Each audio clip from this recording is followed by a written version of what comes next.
Noticentro 1, CMI. Joe Biden a 6 delegados de ganar la presidencia de los Estados Unidos. Trump quiere ganar la presidencia en la justicia. Alista batalla por reconteo de votos. Gobierno espera que en el día sin IVA se vendan 6 billones de pesos. Gremio médico se opone a día sin IVA. ¿Por qué se eliminan las pruebas PCR a viajeros? Alcaldes se oponen a medida. Alerta por pico de contagios en el eje cafetero. Migrantes, responsables de la mitad de robos en Transmilenio, denuncia alcaldesa Claudia López. Por cada venezolano que se va de Colombia, regresan 3. Informe especial. En pleno sepelio, familia víctima de delincuentes en cementerio en el norte de Bogotá. Ladrones usan carros robados para el transporte informal. Con Margarita Ortega. Buenos días, bienvenidos a Noticentro 1 CMI. Joe Biden está a un paso de ganar la presidencia de los Estados Unidos. En las próximas horas se conocerán los resultados de estados como Nevada, Georgia y Arizona, que pueden definir el regreso de los demócratas a la Casa Blanca. Mientras tanto, Donald Trump sigue insistiendo en un fraude y quiere ganar la reelección con intervención de la justicia. Faltando menos de 60 votos electorales por ser contados y 6 para conocerse el nombre del nuevo presidente de Estados Unidos, el actual mandatario y candidato Donald Trump aseguró que impugnará los resultados en 4 estados donde Biden está ganando: Michigan, Wisconsin, Pensilvania y Georgia. En los estados de Pensilvania, Carolina del Norte, Alaska y Nevada aún se desconoce al ganador, pero en los 3 primeros el republicano lidera. Aunque en Pensilvania, donde Trump tiene hasta el momento el 50% de los votos, puede cambiar el panorama, pues aún faltan por contar las balotas enviadas por correo, pues la mayoría de personas que lo hicieron de esta manera son demócratas y pueden cambiar el rumbo en uno de los estados más importantes que aportaría al ganador 20 votos electorales. En Nevada, por su parte, el estado que podría definir la carrera presidencial de Estados Unidos, también faltan por contar principalmente papeletas de voto por correo, pero es probable que los resultados se conozcan hoy mismo. Nevada tiene 6 grandes electores en juego. Como Biden cuenta en este momento con 264 delegados, hacerse con este estado le abriría las puertas de la presidencia.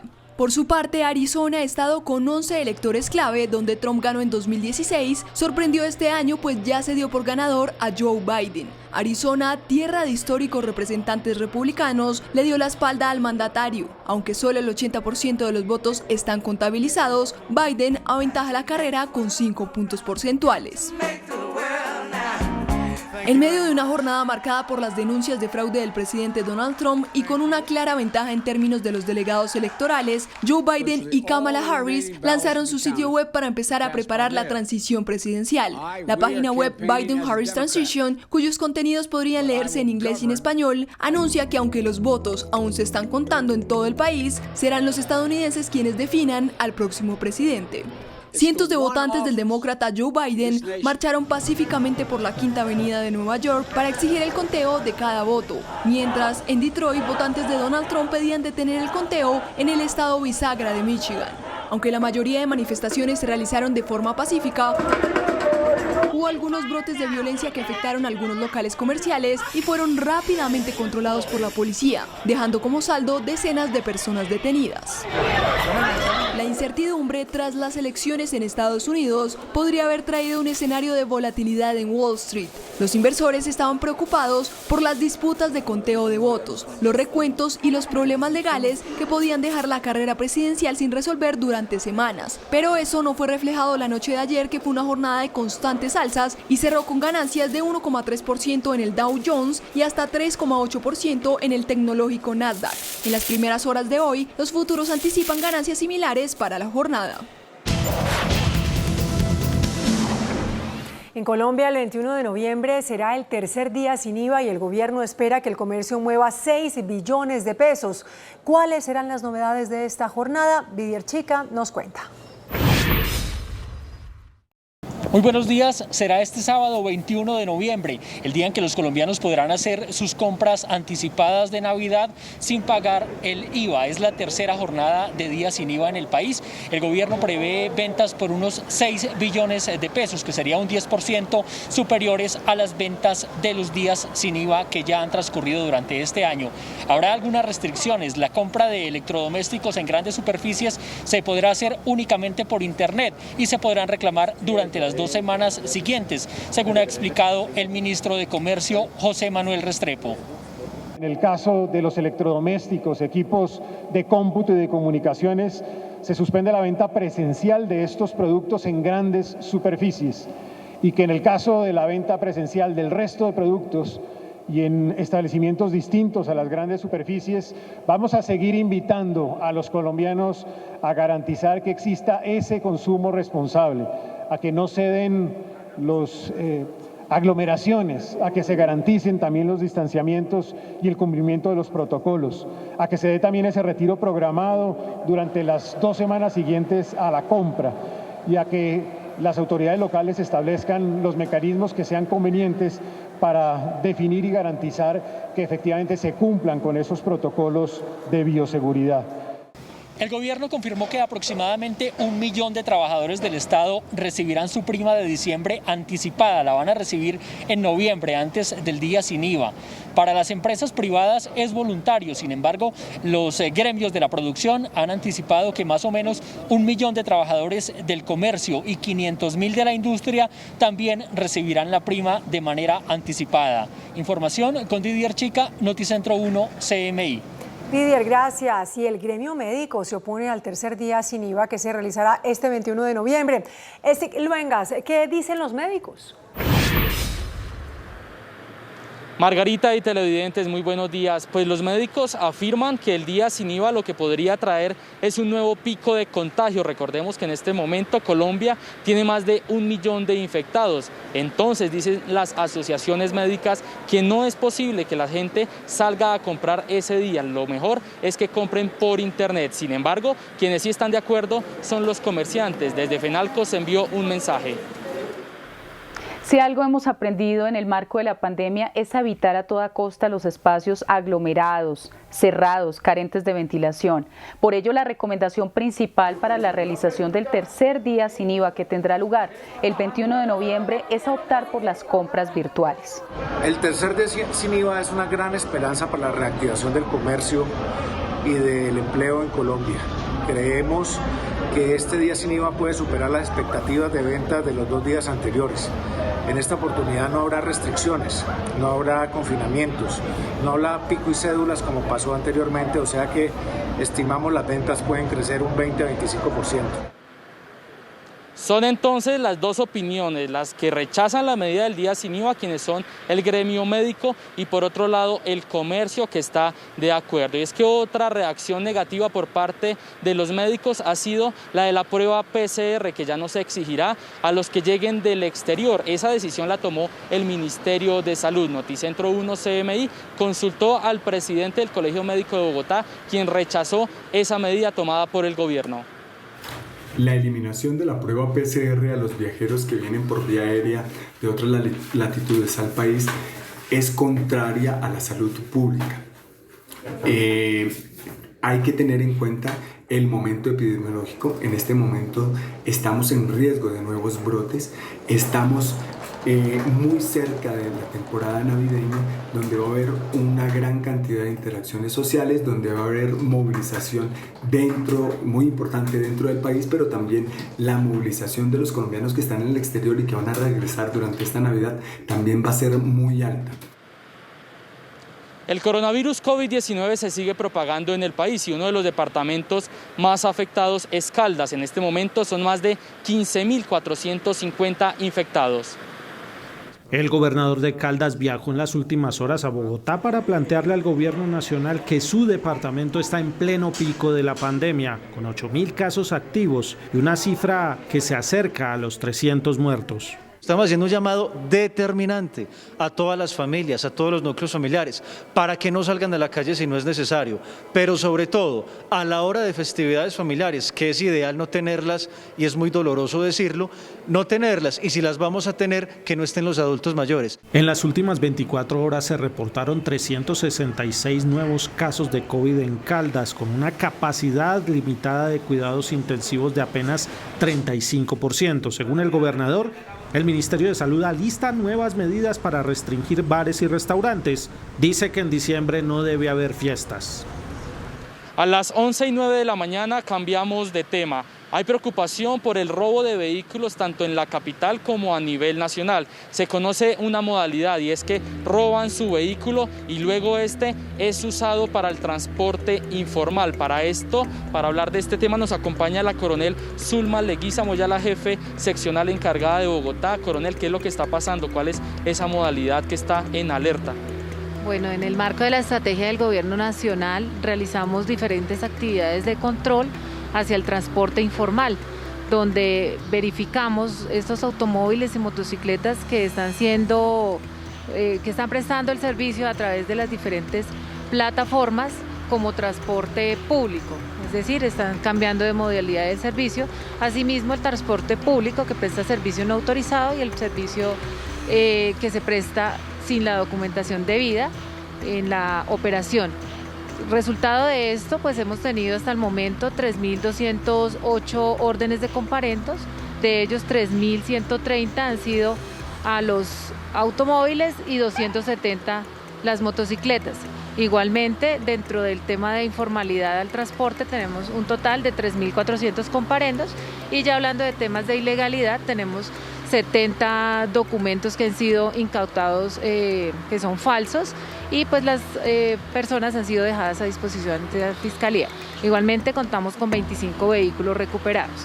Estos vehículos han sido detectados últimamente, como les decía, dentro de estos controles, prestando servicio no autorizado. Al momento de hacer el control se verifica uno de ellos que tenemos en estos momentos aquí movilizado, se le hace la revisión de la placa, se consulta con la sala de radio, constatando que efectivamente el vehículo no coincide con la información que nos arroja sala de radio. Posteriormente las unidades de criminalística revisan y nos damos cuenta que es un vehículo hurtado. Muchas gracias, coronel. Entonces, estar con mucha atención porque noviembre y diciembre son épocas donde aumentan los robos de automotores y también de autopartes. Otra importante noticia, en las últimas horas la policía del departamento de Cundinamarca dio un contundente golpe. Fue desarticulada la estructura criminal conocida como Los Magníficos. 8 personas fueron capturadas. Hemos logrado la captura de 8 personas, quienes pertenecían al grupo de delincuencia común organizado conocido como Los Magníficos, que tenían su zona de distribución aquí en el municipio de Mosquera. Esta actividad se desarrolló en el marco de la operación Fortaleza y nos dio estos resultados en pro de la seguridad y convivencia. Más adelante vamos a ampliar estas importantes noticias y también vamos a conocer algunas historias de lo que tiene que ver con el robo de vehículos en la capital del país. Desde el occidente informó Stig Luengas para Noticentro 1 CMI. Gracias, Stig. Y mientras que llega el momento de volvernos a encontrar con él, les contamos que hizo una grave denuncia a la alcaldesa de Bogotá, Claudia López, quien aseguró que detrás de la mitad de los robos en Transmilenio están los migrantes. Natalia, buenos días. ¿Qué más dijo la alcaldesa? Margarita y televidentes, buenos días. Pues la alcaldesa Claudia López aseguró además que el 20% de los robos en Bogotá están a manos de inmigrantes, pero lo más alarmante es que se refirió al sistema de transporte masivo. Aseguró que el 48% de los robos en Transmilenio también son a manos de inmigrantes. Nosotros hablamos con el secretario de Seguridad durante la mañana y nos ha dicho que frente a estas denuncias, frente a estas menciones, pues en lo corrido del año ya se han desarticulado 133 bandas viviendas dedicadas a estos robos dentro del sistema. Sin embargo, las cifras y la percepción de los ciudadanos sigue siendo otra, pues también hemos hablado con varios usuarios del sistema, quienes incluso aseguran que al salir de sus viviendas temen por el riesgo que pueda correr su vida dentro de un bus de estos articulados. Hay que recordar que en lo corrido del año en Bogotá, dentro de Transmilenio, ya se han robado a 11.000 personas, y es que estamos hablando que cada día 40 usuarios de Transmilenio son víctimas de robo en diferentes modalidades, principalmente en la modalidad del cosquilleo, seguida en la modalidad del raponazo y también en la modalidad de ataques con arma blanca. Importante recordar también que cada 30 minutos un usuario de Transmilenio pues es víctima de esta delincuencia y sufre un robo en Bogotá. Sobre las 12 del mediodía ampliaremos esta información, pero también hablaremos sobre un robo que conocimos en las últimas horas que se registró ayer en un parqueadero del cementerio Jardines del Recuerdo ubicado en el norte de Bogotá. Pues hemos hablado con esta familia dueña de este vehículo y lo que nos han dicho es que mientras enterraban a uno de sus familiares, pues delincuentes se llevaron pertenencias relacionadas con más de 10 millones de pesos de su vehículo. Han dicho ellos que se llevaron elementos de tecnología, que se llevaron dinero en efectivo e incluso que los mismos delincuentes tuvieron todo el tiempo para analizar todo el vehículo y llevarse incluso el mercado que había hecho esta familia y que guardaba dentro de este vehículo. Han hecho una denuncia pública porque han dicho que en el momento de percatarse de este robo intentaron hablar con City Parking, el parqueadero encargado de esta zona, y pidieron que les dejaran ver las cámaras de seguridad, pero no fue posible. City Parking se negó y ante estas declaraciones de sus familiares nos comunicamos con esta empresa, quienes nos han dicho que iniciaron una investigación y que en 3 días hábiles le tendrán respuesta a esta familia. Sobre las 12 del mediodía también ampliaremos esta información. Margarita, continúe usted con más noticias. Gracias, Natalia. Un estudio de la Gobernación de Arauca y Migración Colombia revela que por cada venezolano que salió durante la crisis de la pandemia de Colombia, ahora están regresando 3. Según Migración Colombia, entre febrero y agosto de este año, 102.000 venezolanos han regresado a su patria. Sin embargo, hoy las carreteras fronterizas vuelven a vivir el fenómeno de la llegada de nuevos ciudadanos bolivarianos. Yasmira, William y su hijo Abraham vienen del estado Aragua. Apostado para llegar aquí. Una o 2 horas sí que nos dan de cola y el resto lo hemos caminado. No sé cómo me voy a ir aquí porque es la primera vez que vengo para acá, no conozco este país. Pero Dios mediante, yo sé que me va a ir bien. Regresan por las trochas, caminos clandestinos en los que pagan los pocos dólares que traen. Este es el río Arauca, la frontera natural entre Venezuela y Colombia. Esta es una de las rutas que se convierte en trocha para que los venezolanos ingresen a Colombia. Hoy por hoy, según el gobierno de Arauca, por cada venezolano que regresa a su país, otros 3 están regresando a Colombia. Así lo hace Cardoni Gutiérrez, que ahora regresa con su familia. Coño, porque la vaina ya está recha allá, que está ruda y venimos para acá a trabajar, ¿me entiendes? Por nuestros hijos, ¿me entiendes? Y por nuestra familia.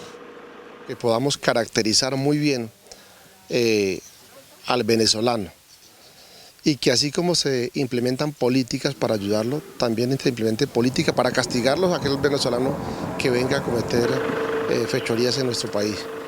Desde la gobernación piden al gobierno mayor control para evitar especialmente el contrabando que tiene resentidas las finanzas de la región.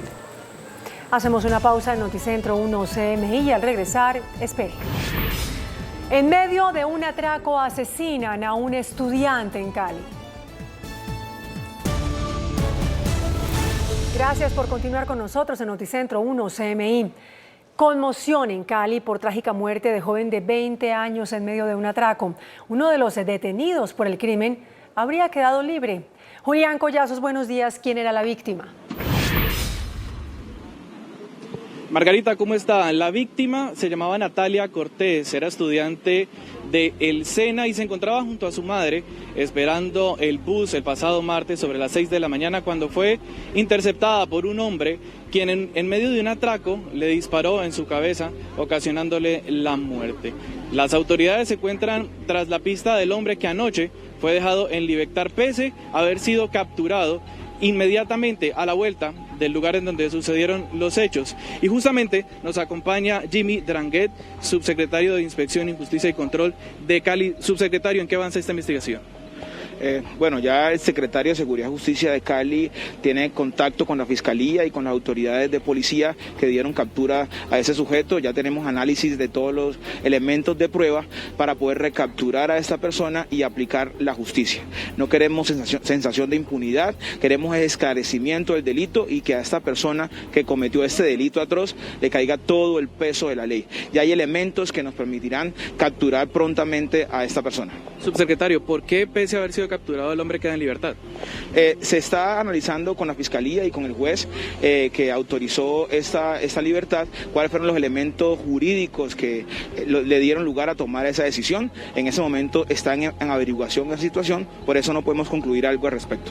Miren, y justamente en temas de orden público nos encontramos hasta ahora en el Boulevard del Río, en donde la Alcaldía de Cali ha determinado algunas acciones para recuperar el control de la seguridad y de la convivencia en uno de los espacios turísticos más importantes que tiene la capital del Valle. Secretario, ¿cuáles son esas determinaciones que empezarán a regir en este sector?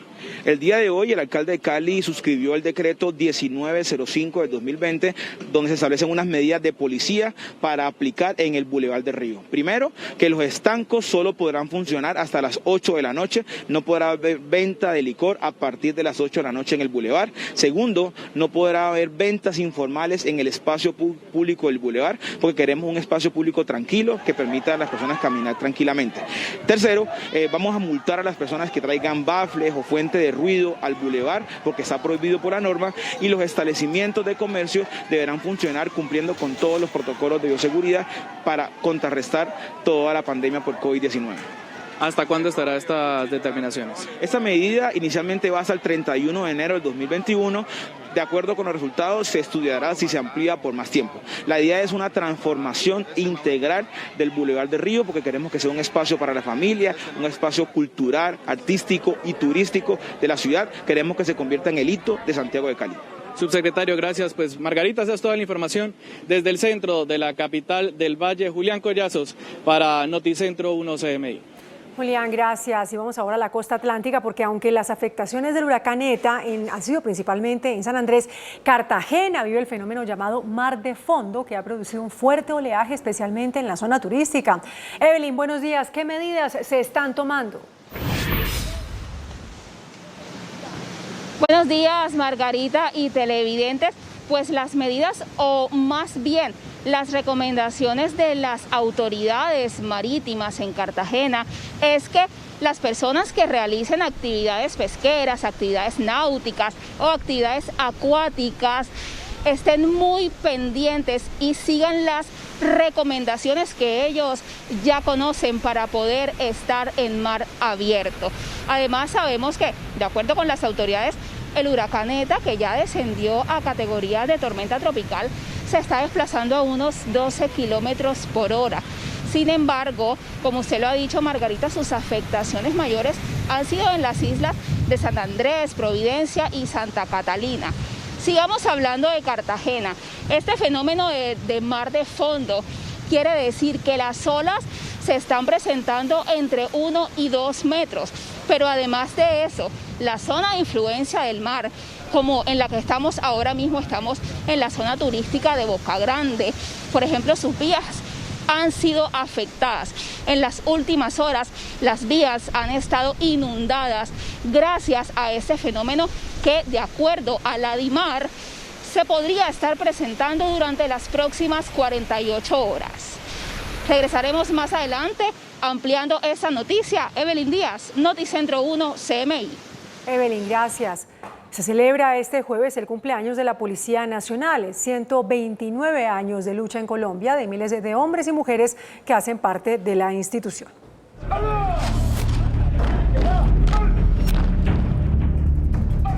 Policía significa más de lo que creemos. La Policía Nacional celebra este jueves su cumpleaños número 129. Porque detrás de cada uno está todo Colombia. Como es costumbre, cada 5 de noviembre se celebra el Día de la Policía Nacional para honrar a aquellos colombianos que han brindado su servicio de protección al ciudadano. Hola, hijo, ¿cómo está? orgulloso y muy feliz. Los uniformados de todos los departamentos en todas sus especialidades celebran esta fecha con diferentes actividades. Ser policía es estar en una fuerza en Granada, actuando en perfecta armonía con la comunidad. Eucaristías, conmemoraciones y actos protocolarios se llevarán a cabo durante todo el día. Porque cuando un uniformado actúa, es Colombia la que se mueve. Una labor exaltada por los altos mandos de la institución, por el gobierno nacional y por todos los colombianos. Somos uno, somos todos. Vámonos a una pausa y regresamos con más noticias en Noticentro 1 CM. Primer niño quemado con pólvora en el Atlántico.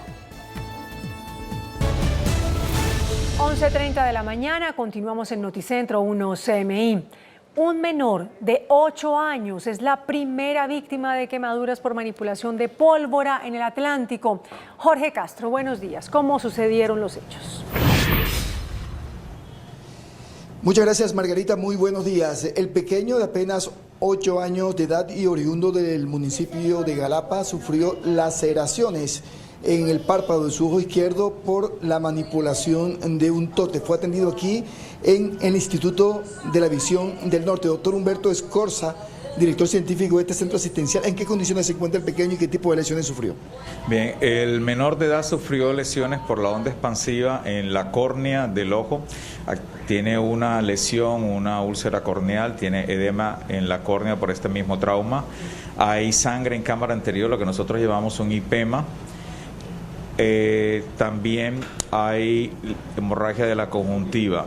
La visión actual del menor es de movimiento de manos, lo cual es una visión muy baja, está dentro del rango de ceguera legal, y se le realizó una ecografía encontrándose que afortunadamente no hay un desprendimiento de retina ni sangre en la cavidad vítrea, lo que no quita que haya otro tipo de lesiones en la retina.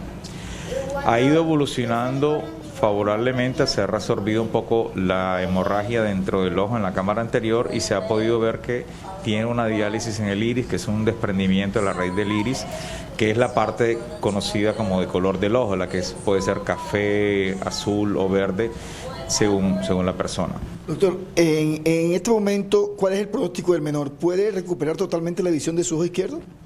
No podemos afirmar que pueda recuperar la visión, hay que esperar a que se disminuya el edema de la córnea, que se reabsorba la sangre que está dentro del ojo y observar si se ocasionó o no ocasionó una catarata y si hay algún tipo de lesión en la retina. Existe la posibilidad que quede con la visión limitada de movimiento de manos o que pueda mejorar un poco. Hay que esperar la evolución. Muchas gracias al doctor Humberto Escorce, director científico del Instituto de la Visión del Norte. En otras noticias, una joven denunció haber sido discriminada por segunda ocasión en menos de un mes en un bus de la empresa Transmetro en la ciudad de Barranquilla. El hecho, el más reciente, se registró anoche después de que la joven Stephanie Doria salía de su trabajo. La joven, en condición de discapacidad, denuncia que el conductor del bus no quiso continuar su recorrido cuando ella abordó el bus, pero manifiesta la empresa que no podía tomar este bus porque no tiene ascensor, plataforma para ascender cuando se trata de personas discapacitadas. Más adelante, Margarita, tendremos desarrollo de estas noticias desde Barranquilla. Muchísimas gracias. Y luego de un tenso enfrentamiento entre la comunidad y la fuerza pública por el desalojo en un barrio de desplazados en Bello, Antioquia, el operativo fue suspendido por una tutela interpuesta por la misma comunidad. Yusi, buenos días. ¿Cuántas familias viven en este barrio?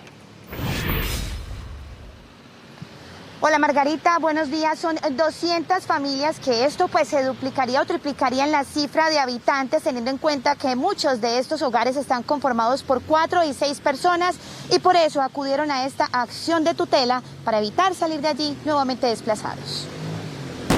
Luego del enfrentamiento entre la comunidad y el SMAT en un operativo de desalojo a 200 familias que invadieron un lote en el municipio de Bello, Antioquia, el operativo fue suspendido por una tutela interpuesta por los afectados, en su mayoría desplazados por la violencia. La alcaldía de Bello acató la notificación. Nos llegó la notificación de una nueva acción de tutela con medida cautelar, lo que suspende el procedimiento. Entre tanto, los habitantes del barrio Girasoles Argumentan que acudieron a la tutela al sentir vulnerados sus derechos durante el desalojo y dice que seguirán luchando hasta ser reubicados. Nosotros les gritábamos al ESMAD que iban, nos le hacíamos frente y les decíamos que miraran los sitios donde estaban los niños y a ellos no les importaba. Aquí la mayoría somos desplazados del Chocó, del Cauca, de Montería, pero como este es un jueguito político, como vuelvo y le digo, doctora, entonces ellos quieren ¿qué? Sacarnos violentamente con la fuerza pública. El lote pertenece al Hospital Mental del municipio de Bello y a la Gobernación de Antioquia. Fue ocupado ilegalmente por los desplazados hace 5 años que buscaban un refugio tras salir por la violencia. Y en otras noticias de Medellín hay indignación por un caso de intolerancia y de violencia que quedó registrado en un video cuando un taxista se baja de su vehículo y ataca a golpes el parabrisas de un bus, en este caso de intolerancia que se habría presentado en la avenida Guayabal durante un trancón. Los daños que ocasionó en este bus ascienden a 2 millones de pesos, pero también hay indignación por este caso de violencia, pues el taxista luego huyó y cuando uno de los conductores de otro bus intentó bloquearlo para evitar que escapara, se subió por los andenes y por zonas verdes prohibidas cometiendo aún más infracciones. Justamente a esta hora estamos en la empresa transportadora a la que pertenece este bus, en donde se adelanta una conciliación y se trata de llegar a un acuerdo por parte de estos actores, tanto de los taxis, los buses y las autoridades de movilidad. Estos son los titulares de las noticias que desarrollaremos en este segundo bloque de Noticentro 1 CMI. En Nevada se define al nuevo presidente de los Estados Unidos. Biden está a 6 delegados de asegurar la victoria. Trump no acepta resultados y prepara defensa de votos en la justicia. Así será el día sin IVA el 21 de noviembre. Gobierno espera que comercio mueva 6 billones de pesos. ¿Por qué se eliminan pruebas PCR a viajeros? Cartagena empieza a sentir coletazo de ETA. Fuerte oleaje. El 48% de los hurtos en Transmilenio son de inmigrantes. Migrantes, detrás de la mitad de robos en Transmilenio. En medio de sepelio, roban a familia en cementerio. Asesinan a estudiante en medio de un atraco en Cali. Primer niño quemado con pólvora en Atlántico. Con Margarita Ortega. El mundo continúa expectante sobre el resultado de las elecciones en Estados Unidos, en donde en medio de manifestaciones, algunas protestas y amenaza de impugnación por parte de un candidato, poco a poco se comienza a tener un panorama un poco más claro. Jaime Moreno en Washington, buenas tardes. Jaime, la primera pregunta que nos hacemos muchos acá en Colombia es, independientemente del resultado final que se llegue o al que se llegue en esas elecciones después del conteo total, ¿será que el trumpismo llegó para quedarse? ¿Que Trump se va a convertir en el líder de la oposición frente al Partido Republicano contra los demócratas? Hola Margarita, ¿qué tal? Buenas tardes. Lo cierto es que el presidente Donald Trump, gane o pierda, digamos, si llega a perder, sale muy fortalecido porque está sacando casi 4 o 6 millones de votos adicionales a los que obtuvo hace 4 años, una votación similar a la del expresidente Barack Obama, que para ese momento era la más alta en toda la historia de los Estados Unidos. En este momento la más alta la tiene Joe Biden, el candidato del Partido Demócrata, quien le saca 3 votos de diferencia al presidente Donald Trump. Probablemente, Margarita, sí queda muy fortalecido, es una base, digamos, muy leal al presidente Donald Trump, más que a la figura de, más que, digamos, una lealtad al Partido Republicano, es una lealtad a la figura del presidente de los Estados Unidos, Donald Trump. Por lo tanto, digamos que ese escenario que usted plantea, Margarita, de que sí, es una persona que va a salir muy fortalecida en esta elección.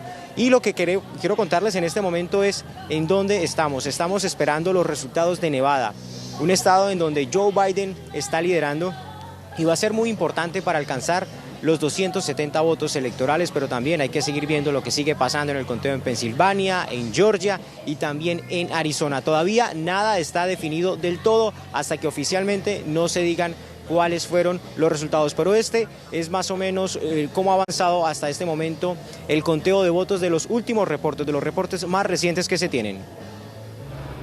Faltando menos de 60 votos electorales por ser contados y 6 para conocerse el nombre del nuevo presidente de Estados Unidos, el actual mandatario y candidato Donald Trump aseguró que impugnará los resultados en 4 estados donde Biden está ganando: Michigan, Wisconsin, Pensilvania y Georgia. En los estados de Pensilvania, Carolina del Norte, Alaska y Nevada aún se desconoce al ganador, pero en los 3 primeros el republicano lidera. Aunque en Pensilvania, donde Trump tiene hasta el momento el 50% de los votos, puede cambiar el panorama, pues aún faltan por contar las balotas enviadas por correo, pues la mayoría de personas que lo hicieron de esta manera son demócratas y pueden cambiar el rumbo en uno de los estados más importantes que aportaría al ganador 20 votos electorales. En Nevada, por su parte, el estado que podría definir la carrera presidencial de Estados Unidos, también faltan por contar principalmente papeletas de voto por correo, pero es probable que los resultados se conozcan hoy mismo. Nevada tiene 6 grandes electores en juego. Como Biden cuenta en este momento con 264 delegados, hacerse con este estado le abriría las puertas de la presidencia. Por su parte, Arizona, estado con 11 electores clave, donde Trump ganó en 2016, sorprendió este año pues ya se dio por ganador a Joe Biden. Arizona, tierra de históricos representantes republicanos, le dio la espalda al mandatario. Aunque solo el 80% de los votos están contabilizados, Biden aventaja la carrera con 5 puntos porcentuales. En medio de una jornada marcada por las denuncias de fraude del presidente Donald Trump y con una clara ventaja en términos de los delegados electorales, Joe Biden y Kamala Harris lanzaron su sitio web para empezar a preparar la transición presidencial. La página web Biden-Harris Transition, cuyos contenidos podrían leerse en inglés y en español, anuncia que aunque los votos aún se están contando en todo el país, serán los estadounidenses quienes definan al próximo presidente. Cientos de votantes del demócrata Joe Biden marcharon pacíficamente por la Quinta Avenida de Nueva York para exigir el conteo de cada voto, mientras en Detroit votantes de Donald Trump pedían detener el conteo en el estado bisagra de Michigan. Aunque la mayoría de manifestaciones se realizaron de forma pacífica, hubo algunos brotes de violencia que afectaron algunos locales comerciales y fueron rápidamente controlados por la policía, dejando como saldo decenas de personas detenidas. La incertidumbre tras las elecciones en Estados Unidos podría haber traído un escenario de volatilidad en Wall Street. Los inversores estaban preocupados por las disputas de conteo de votos, los recuentos y los problemas legales que podían dejar la carrera presidencial sin resolver durante semanas. Pero eso no fue reflejado la noche de ayer, que fue una jornada de constantes alzas y cerró con ganancias de 1,3% en el Dow Jones y hasta 3,8% en el tecnológico Nasdaq. En las primeras horas de hoy, los futuros anticipan ganancias similares para la jornada. Jaime, en medio de toda la tensión que hay por este conteo de votos, la verdad es que hay un tema del que no mucho se ha hablado, y es que los electores salieron a las urnas no solamente para definir quién va a la Casa Blanca y quién está en el Congreso, sino que hay varios estados en donde se legalizó el uso de la marihuana. Margarita, hay estados que están promoviendo el uso de la marihuana, ya más de 15 estados en Estados Unidos lo han hecho a través de referendos, y esa es solamente una de las múltiples preguntas que se han hecho en los Estados Unidos. Por ejemplo, en Washington una de las preguntas que se incluyó fue si se autorizaba el consumo de hongos. En otro tipo de estados se habla, por ejemplo, de las bebidas azucaradas. Hay muchas consultas que se hacen, que se aprovechan para juntarlas justamente para el día de las elecciones, y ese es simplemente uno de los temas adicionales a la elección, por ejemplo, para el Senado, para la Cámara y, por supuesto, para la presidencia de los Estados Unidos. Margarita, le digo que vamos a estar muy pendientes de los resultados que salgan de Nevada, de los resultados que salgan, por ejemplo, de Arizona, que se confirme al fin si Joe Biden se queda con esos votos electorales, porque con esos 2 estados ya el nuevo presidente de los Estados Unidos sería el candidato del Partido Demócrata, y entregaremos esta información de manera inmediata cuando se tengan estos resultados. Con la cámara de Ervin Salinas me despido de ustedes. Jaime Moreno para CMI La Noticia, Noticentro 1. Gracias, Jaime. Pues seguramente nos volveremos a encontrar en la noche en la emisión central de Noticentro 1 CMI con más del cubrimiento de las elecciones en Estados Unidos. Regresando a las noticias, en Colombia más de 6 billones de pesos espera el gobierno que mueva el comercio durante el tercer día sin IVA, que se realizará el 21 de noviembre.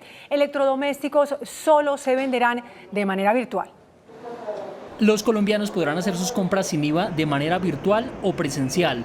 Principalmente se podrán adquirir prendas de vestir, accesorios, zapatos, elementos deportivos, juguetes y bienes e insumos para el agro. Las ventas de electrodomésticos y tecnología están restringidas a los canales virtuales y se podrán retirar los productos de las tiendas físicas durante las 2 semanas siguientes. En el caso de los electrodomésticos, equipos de cómputo y de comunicaciones, se suspende la venta presencial de estos productos en grandes superficies y que en el caso de la venta presencial del resto de productos y en establecimientos distintos a las grandes superficies, vamos a seguir invitando a los colombianos a garantizar que exista ese consumo responsable. Más de 1 millón de empleados públicos recibirán la prima de diciembre en noviembre. Para las empresas el adelanto es voluntario, pero se prevé que 1,5 millones de trabajadores también la reciban de manera anticipada. Las grandes empresas van a hacer un gran esfuerzo precisamente para que los trabajadores y sus familias puedan también atender sus obligaciones y necesidades, pero también aprovechar esta temporada de descuentos. El gobierno espera ventas por 5 billones de pesos, superiores a las de los días sin IVA que ya pasaron. Con el anuncio del tercer día sin IVA, el gremio médico está preocupado por el aumento de casos COVID. Stig Luengas, pues, ¿qué dicen los médicos? Margarita, pues lo que ha dicho el gremio médico es que este tercer día sin IVA puede aumentar mucho más los contagios por COVID-19. En este momento son más de 1.100.000 contagios y más de 32.000 muertes por la enfermedad. El próximo 21 de noviembre se llevará a cabo el último día sin IVA del año en Colombia. Miles de artículos entran a la excepción, una estrategia que busca aumentar las ventas que se han visto gravemente afectadas por la pandemia del COVID-19. El tercer día sin IVA es una gran esperanza para la reactivación del comercio y del empleo en Colombia. Creemos que este día sin IVA puede superar las expectativas de ventas de los 2 días anteriores. En esta oportunidad no habrá restricciones, no habrá confinamientos. Yo sí estoy totalmente de acuerdo siempre y cuando se haga venta totalmente virtual. No estoy de acuerdo en que sea presencial en un establecimiento. Me parece muy bien porque estamos en una crisis de economía terrible, pero sí me parece muy bien. Quien no está de acuerdo con el nuevo día sin IVA es el gremio médico. Algunas protestas programadas se unirían con la medida. Si algo hemos aprendido en el marco de la pandemia es evitar a toda costa los espacios aglomerados, cerrados, carentes de ventilación. Por ello, la recomendación principal para la realización del tercer día sin IVA que tendrá lugar el 21 de noviembre es optar por las compras virtuales. Tenga en cuenta que no se permitirán aglomeraciones. Las ventas virtuales serían la apuesta del gobierno. Solamente en plataformas y en internet serán los artículos de consumo de tecnología, electrónicos, celulares, computadores y electrodomésticos. Las ventas aumentarían hasta un 60%, teniendo en cuenta que la prima de los trabajadores públicos se adelantará para este mes. También el gremio médico ha expresado su rechazo porque el Ministerio de Salud dijo que toda persona que llegue del exterior a los aeropuertos principales en Bogotá no tendrán que recibir la prueba COVID negativa para el virus, por lo que el gremio dice que se exponen entonces todas las personas de la capital a un mayor pico de contagio. El Ministerio de Salud decidió eliminar la restricción de pedir prueba negativa para COVID a los viajeros que lleguen del exterior, una decisión que ha sido rechazada por el gremio médico ante el aumento de casos positivos de la enfermedad. Los portadores asintomáticos no van a tener prueba y estos se pueden constituir en transmisores y obviamente en un riesgo a la salud pública. Por eso es muy importante mantener la prueba PCR para los viajeros que van a llegar. Quienes tampoco están de acuerdo son los capitalinos. Aseguran que el aeropuerto El Dorado se convertirá nuevamente en la entrada masiva del virus. No estoy de acuerdo porque llegan de otras ciudades contagiados, de otros países. No me parece justo que el presidente haga eso cuando nosotros nos hemos cuidado mucho. A la fecha y según cifras de Migración Colombia, han ingresado, a pesar de la restricción que existía, 8 personas del exterior siendo portadoras del virus. Sindicatos aeronáuticos afirman que el control era mínimo y las pruebas presentadas a la hora de abordar tenían hasta 60 días, lo que no aseguraba que los viajeros no fueran portadores de la enfermedad. 12:13 de la tarde, hablamos de otra importante noticia porque en alerta están las autoridades por el robo de vehículos que incrementa en su mayoría en lo que es diciembre y en esta época que inicia de noviembre. El robo de vehículos es uno de los delitos más frecuentes que se presenta en el país. Los ladrones acechan y en época decembrina aumentan los robos. Según cifras de la policía, en el primer semestre del año se han robado 6.392 carros y 15.213 motocicletas.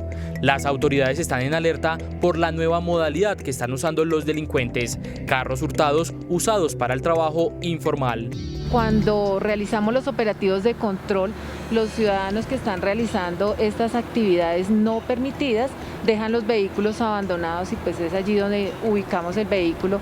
En las últimas horas, la Policía de Tránsito y Transporte de Bogotá logró recuperar 3 vehículos que eran usados bajo esta modalidad. Nos contrataron para un acarreo en Palo Quemado y ahí nos dieron burundanga y la llevaron, lo dejaron el muchacho botado en Patio Bonito.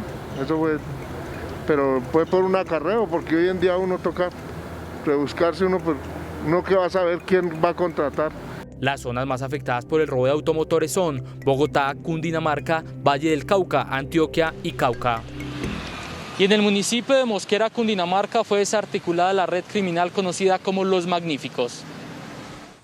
En un trabajo minucioso y gracias al seguimiento estricto por parte de agentes de inteligencia de la SIJIN de la Policía de Cundinamarca, fue desarticulada una banda delincuencial reconocida entre la mafia como Los Magníficos. Hemos logrado la captura de 8 personas, quienes pertenecían al grupo de delincuencia común organizado conocido como Los Magníficos, que tenían su zona de distribución aquí en el municipio de Mosquera. En estos videos grabados por los agentes de inteligencia quedó en evidencia el modus operandi de la organización. La venta de estupefacientes era su negocio más rentable. Se logró la incautación de 55 dosis de cocaína y sus derivados. El modus operandi de este grupo de delincuencia común organizada era la venta de sustancias estupefacientes por el menudeo y asimismo la entrega a domicilio. El cabecilla de la organización, alias Alvarito, tenía un prontuario delictivo histórico y era quien daba las órdenes a alias Faicon y a Johnny, los distribuidores. Estos tenían a su disposición 2 vendedores y 3 intermediarios.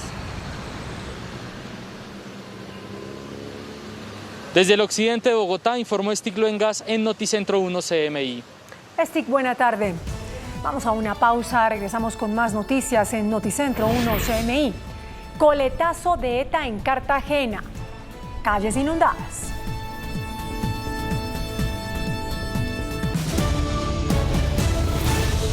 Un niño es el primer quemado con pólvora en el departamento del Atlántico. Ocurrió en el municipio de Galapa. ¿Qué dicen los médicos sobre el menor? Jorge, adelante. Muchas gracias, Margarita. Muy buenas tardes. Este hecho ocurrió en el área metropolitana de Barranquilla. El menor permanece en observación en un centro asistencial de la capital del Atlántico. El menor, residente en el municipio de Galapa, en el área metropolitana de Barranquilla, es el primer quemado por pólvora en Atlántico. Ante los médicos del Instituto de la Visión del Norte en Barranquilla, el niño contó que un amigo compró en una tienda un tiro de mecha. Cuando no prendió, yo cogí el tiro de mecha y yo estaba viendo para ver si no prendía, si no servía ni nada. Si no servía, yo lo botaba. Relató que cuando pensó que el tote no podía explotar, se presentó el accidente. Cuando se lo iba a dar, después explotó y salí corriendo para la casa. El niño sufrió una grave lesión en el párpado izquierdo al explotarle el tote. Tiene una lesión, una úlcera corneal, tiene edema en la córnea por este mismo trauma. Hay sangre en cámara anterior, lo que nosotros llevamos un IPEMA. El pequeño debe permanecer bajo monitoreo oftalmológico. La Secretaría de Gobierno del municipio de Galapa, mientras tanto, anunció una investigación para indagar exactamente el lugar en donde los menores compraron la pólvora. Noticias desde Barranquilla con Jorge Castro, Noticentro 1, CMI. Jorge, buena tarde. El 20% de los robos en Bogotá y el 48% de robos en Transmilenio son a manos de migrantes. Esto lo aseguró la alcaldesa Claudia López. En lo corrido del año se han registrado más de 11.000 denuncias por este delito dentro del sistema de transporte. Natalia Dávila, buenas tardes. ¿Cuántas personas han sido capturadas por este delito? Margarita y televidentes, buenas tardes. Pues lo que ha dicho la Secretaría de Seguridad es que en lo corrido del año se han desarticulado 133 bandas, principalmente de ciudadanos extranjeros dedicados a este delito.